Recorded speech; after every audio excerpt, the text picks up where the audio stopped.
Today we will see the review of Wonder Chef 60 liters OTG. We bought this online from Amazon.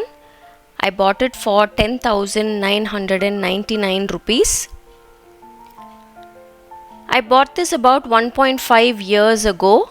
So if you've seen my other OTG reviews, then you know that this video is going to be very detailed. Do watch this video till the end, all your doubts will be cleared. The OTG arrived in perfect condition. This is a 60 liters OTG. It has 1 year warranty.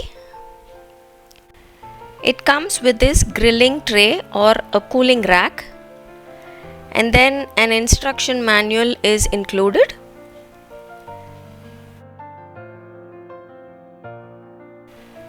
Then you have the rotisserie rod and the rotisserie tongs. I'll show you in detail how to use this a little later on in the video. Then we have this baking tray or the cookie sheet. And then this is the smaller tong that is given. The heating elements, you have 2 rods, 2 at the bottom and 2 on top. These are the upper and the lower heating elements.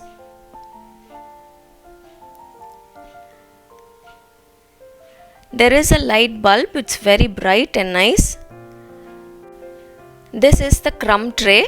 You can remove it easily, and if there's anything dropped from your cake batter or anything, you can clean it easily and your oven will be safe, it won't get dirty. There are 4 slots given to place your tray. I'll talk more about this later on in the video. One of the reasons why I chose this Wonder Chef OTG is because it has a clear see-through glass. It's a heat-proof glass. You can see very clearly whatever is baked inside. The cord is not very long. It's quite short, so you'll have to place it near a socket. Now let's see the knobs. There are 4 knobs that are given. Let's see the functions. The top one is the fan. If you place it in this position, then you can turn off the fan. If you don't want the fan, you can turn it off. This is with the fan on. This position is for the rotisserie. And the lowermost option is the rotisserie with the fan on. So based on your requirements, you can choose whether you want to keep the fan on or off. Next is the temperature.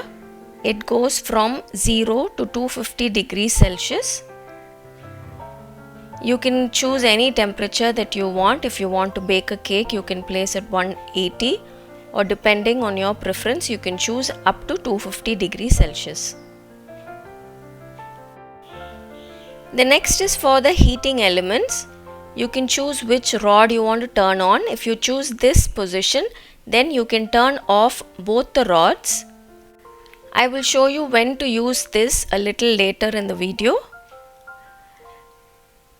The topmost is the top rod on. If you want to switch on only the top rod, then this is the option you choose. Next is only the bottom rod on, and the top and the bottom rod on. So you can choose whichever function you want. Next is the timer. It goes from 0 to 60 minutes. When you turn on the timer, the oven turns on and the light will come on.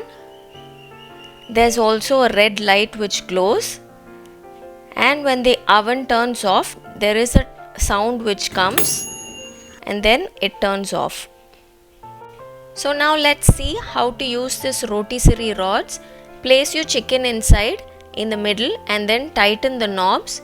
Place this rod in the slot that is given and then choose the rotisserie function either with or without fan, and then turn on the timer. The rotisserie rod will start rotating and your chicken or whatever you're roasting will get cooked perfectly. You can place a tray beneath so that anything that falls down will also get collected in the tray. And then when it is done, you can use the tongs that they've given to lift the rotisserie rod easily outside. Now let's check if the temperature works perfectly. I'm using my old oven thermometer. This thermometer works perfectly, so I'm using the same one. I always bake with the fan on, so I've chosen the fan on function and I've chosen the top and the bottom rod on. This is how I always bake, with the fan on and the top and the bottom rod on. I'm going to keep the temperature at 180, exactly at 180. So the fan is on, the temperature is at 180 and the top and the bottom rod is on. Now let's keep the time for about 15 minutes. Let's see what the temperature is after about 15 minutes. So now it's been 10 minutes, but the temperature has not risen at all. It's somewhere around 160 only. It hasn't come up to 180. So what I'm going to do is give it 10 more minutes to see if it will work. I'm going to increase it again and we'll check back after 10 minutes. So after 10 more minutes, it hasn't changed much. The temperature is still around 160. So now I'm going to try increasing the temperature to about 200 and then see how it works. So I've kept it at 200 now and we'll increase the timer again. Wait for 10 minutes and see how it works. So after about 10 minutes, the temperature has increased. It's closer to 180, it's about 170 now.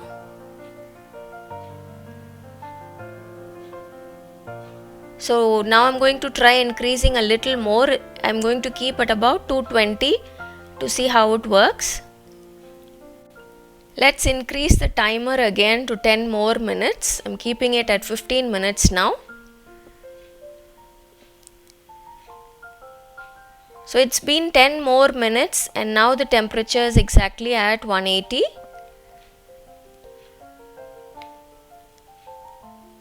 So the temperature is not perfect.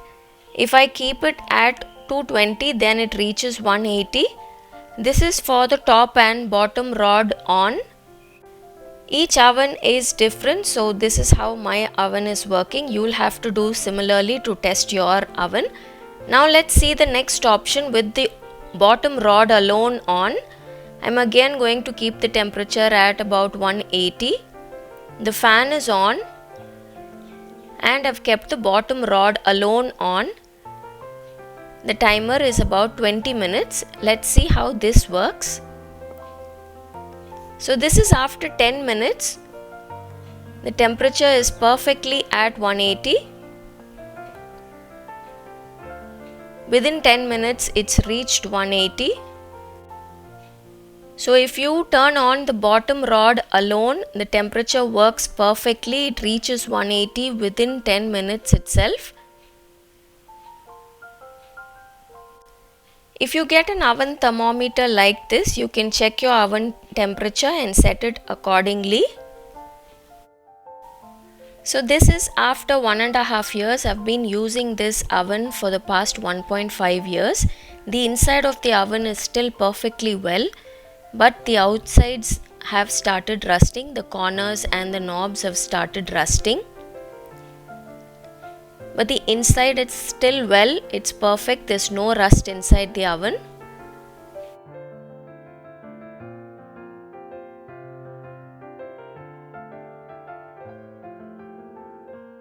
Now I want to show a special function of this oven. You can use this oven to proof your dough or even ferment your batter. If it's winter time or you live in a cold place, you can choose this option where you turn off the fan. And you can also turn off the rods. Both the rods will be turned off if you choose this option. So only the light will be on. I've chosen 60 minutes because that's how much long I want to proof my dough. Only the light will be on the rods will not turn on. You can switch it off, switch off the fan and the rods as well.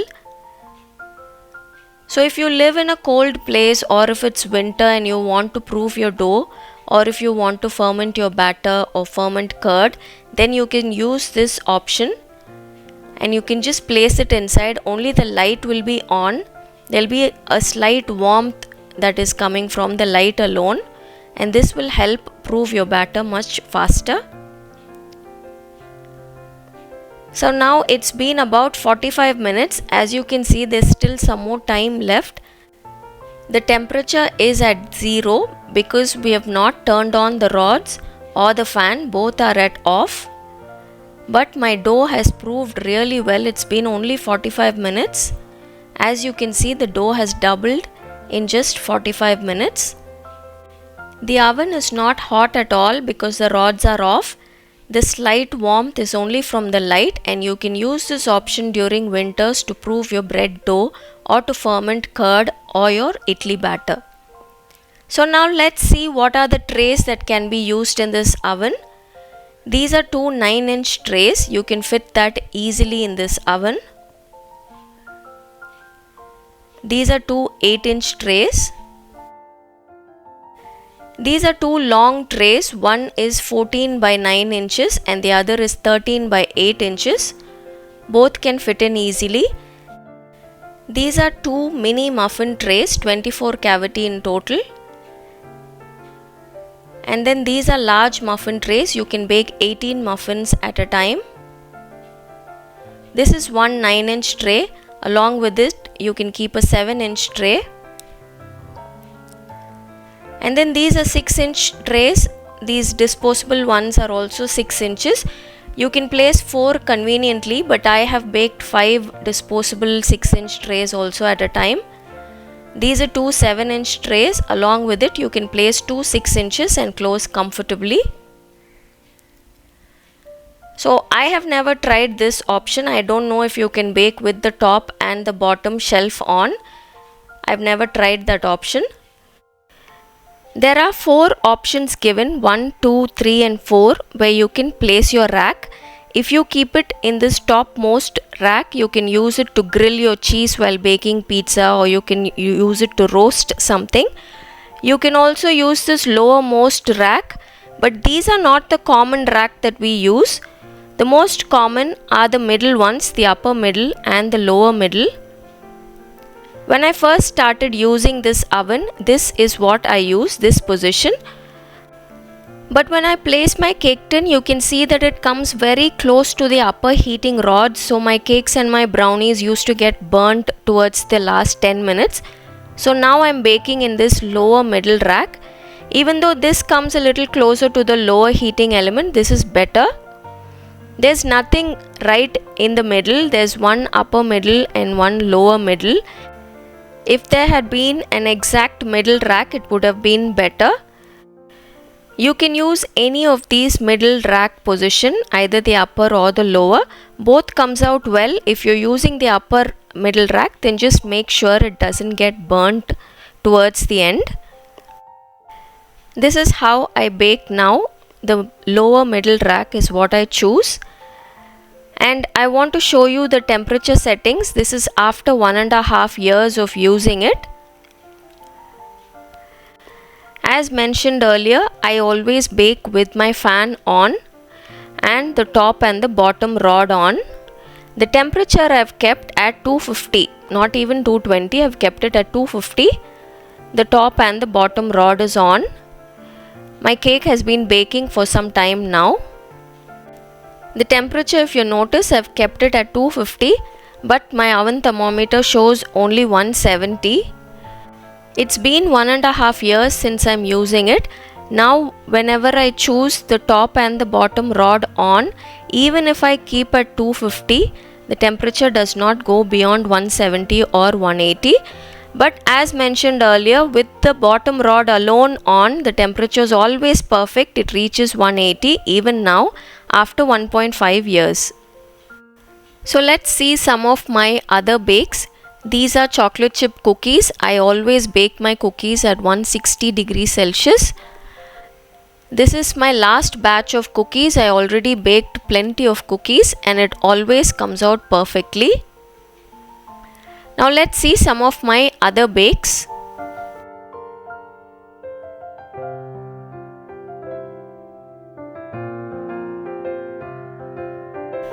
So this is my detailed review of Wonderchef 60 liters OTG. I hope you found this video useful in deciding whether to buy this OTG or not. I'll leave the buying link in the description box. If interested, you can check that out for more details. I have also made very detailed review of Morphy Richards OTG. If interested, I'll leave the links in the description box. Do check it out. If you found this video useful, do share it with your friends and like and subscribe to the channel. Until next time, bye bye.